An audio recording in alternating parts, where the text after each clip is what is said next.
నమస్తే, welcome to Andhra యుద్ధం. మాట తప్పను, మడమ తిప్పను. ఇది వైసీపీ అధినేత జగన్ తనకు తానే పెట్టుకున్న ట్యాగ్ లైన్. అయితే ఆయన మాట మరోసారి మారిపోయింది. ఎమ్మెల్యే అభ్యర్థుల టికెట్లన్నీ దాదాపు ఖరారయ్యాని, అభ్యర్థులను మార్చాల్సిన చోట ఆ ప్రక్రియ పూర్తయిందని, ఇక ఒకటో అరో మార్పులు ఉండవచ్చని పార్టీ నేతల మీటింగ్లో చెప్పిన జగన్ రోజు గడవకుండానే మాట మార్చేశారు. 5 నియోజకవర్గాల్లో మరోసారి మార్పులు చేర్పులు చేసి కొత్త క్యాండిడేట్లను తెరపైకి తేవడం వైసీపీ శ్రేణులనే ఆశ్చర్యపరుస్తోందట. ఆ క్రమంలో వైసీపీ ప్రకటించిన 8వ జాబితాపై పెద్ద చర్చే జరుగుతోంది ఇప్పుడు.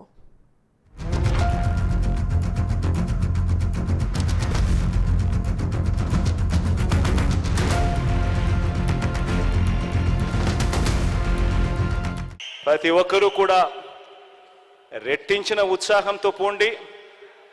మంచి చేశాం, మంచి చేసి ఓటు అడుగుతా ఉన్నామన్న ఒక గొప్ప సంతృప్తితో పోండి. పోయి ఈసారి మాత్రం లాస్ట్ టైం నాకు 151 వచ్చాయి, లాస్ట్ టైం 22 ఎంపీలు వచ్చాయి.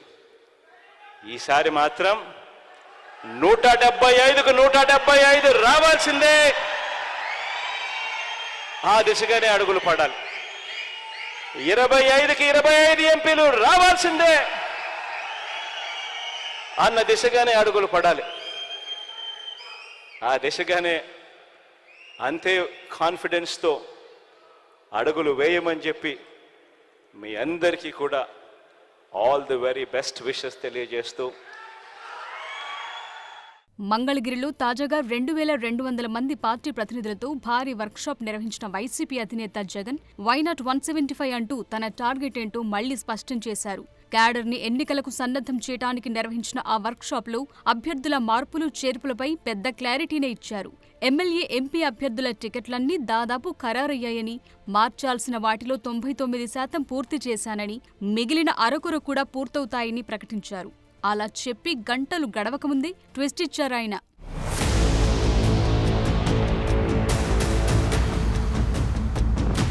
తాజాగా విడుదల చేసిన వైసీపీ 8వ జాబితాలో 2 లోక్సభ, 3 అసెంబ్లీ సెగ్మెంట్లకు కొత్త ఇన్ఛార్జీలను నియమించారు.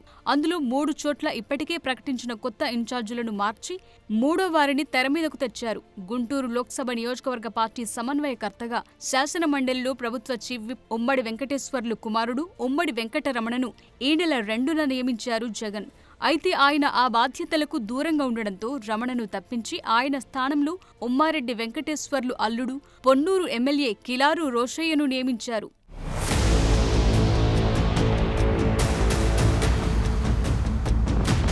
పొన్నూరు అసెంబ్లీ సెగ్మెంట్ ఇన్ఛార్జిగా మంత్రి అంబటి రాంబాబు సోదరుడు అంబటి మురళిని నియమించారు. ప్రస్తుతం అంబటి రాంబాబు సత్తెనపల్లి ఎమ్మెల్యేగా కొనసాగుతున్నారు. అయితే ఈసారి ఆయనకు టికెట్ దక్కటం డౌటే అన్న ప్రచారం ఉంది. సత్తెనపల్లి వైసీపీలో మెజార్టీ వర్గం అంబటిని తీవ్రంగా వ్యతిరేకిస్తోంది. ఆయనకు మళ్లీ టికెట్ ఇస్తే ఓడిస్తామని ఓపెన్ గా చెప్తున్నారు అసంతృప్తి నేతలు. దాంతో వైసీపీ నుంచి బయటకు వెళ్లి మళ్లీ తిరిగొచ్చిన మంగళగిరి ఎమ్మెల్యే ఆళ్ల రామకృష్ణారెడ్డిని సత్తెనపల్లికి పంపుతారన్న టాక్ మొదలైంది.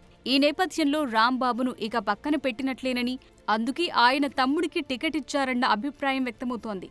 ఇక ప్రకాశం జిల్లా కందుకూరులో ప్రాతినిధ్యం వహిస్తోన్న మాజీ మంత్రి, సీనియర్ ఎమ్మెల్యే మాగుంట మహిధర్ రెడ్డిని పక్కనపెట్టి ఆయన స్థానంలో కటారి అరవింద యాదవ్ను పార్టీ సమన్వయకర్తగా ఈ నెల 12న నియమించారు. ఆమె తండ్రి డాక్టర్ పెంచలయ్య ఈ నెల మొదటి వారంలో వైసీపీలో చేరారు.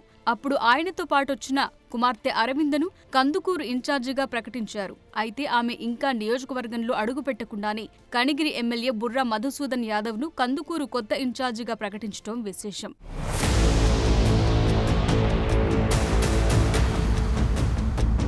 జీడీ నెల్లూరు నుంచి ప్రాతినిధ్యం వహిస్తోన్న ఉప ముఖ్యమంత్రి నారాయణస్వామి ఈసారి తన కుమార్తె కృపాలక్ష్మికి టికెట్ ఇవ్వాలని పలుమార్లు ముఖ్యమంత్రి జగన్ను కలిసి విజ్ఞప్తి చేశారు. అప్పట్లో ముఖ్యమంత్రి స్పందించలేదు. ఆ క్రమంలో జనవరిలో నారాయణస్వామిని చిత్తూరు లోక్సభ సెగ్మెంట్ ఇన్ఛార్జిగా ప్రకటించారు. దానిపై ఆయన అసంతృప్తి వ్యక్తం చేయటం, ఆయన వర్గీయులు పార్టీకి రాజీనామాలు చేసేందుకు సిద్ధమవటంతో అధిష్టానం నిర్ణయాన్ని మార్చుకుంది. నారాయణస్వామిని మళ్లీ జీడీ నెల్లూరుకే పంపుతున్నట్టు ఈ నెల 2న ప్రకటించింది. అయితే 8వ జాబితాలో మళ్లీ నారాయణస్వామిని తప్పించి ఆయన కుమార్తె కృపాలక్ష్మిని జీడీ నెల్లూరు ఇన్ఛార్జిగా ప్రకటించి డిప్యూటీకి షాక్ ఇచ్చారు.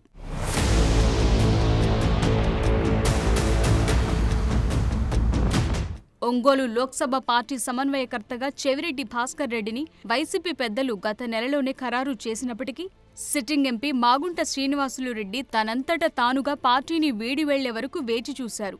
మాగుంట రాజీనామా లాంఛనం పూర్తి చేయడంతో చెవిరెడ్డి అభ్యర్థిత్వాన్ని అధికారికంగా ప్రకటించారు.